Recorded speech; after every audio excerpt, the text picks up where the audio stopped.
I am the Tofu Golem. Please enjoy the video. You start by confirming credentials and security so you don't troubleshoot the wrong problem. Check your password, two-step verification status, and recovery contact details. Once done, make sure your device is online and try signing in using an incognito or private window to rule out extension conflicts.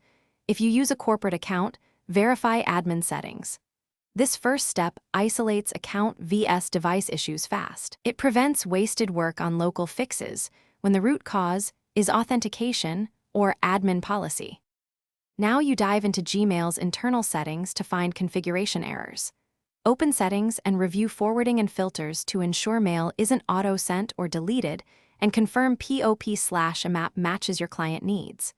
Once done, check labels and inbox type. Priority or multiple inboxes can hide messages. Also verify conversation view and disabled categories. Make sure storage isn't full. A full quota blocks delivery. Walk through these options deliberately to restore expected message flow and visibility. You finish by synchronizing clients and confirming final delivery. Resync affected mail apps or remove and re-add the account to force a fresh configuration.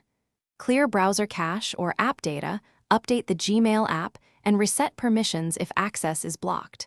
Once reconfigured, send test messages both ways and monitor delays. If problems persist, test on another device and record exact error codes or bounce messages so you can escalate to support with clear evidence.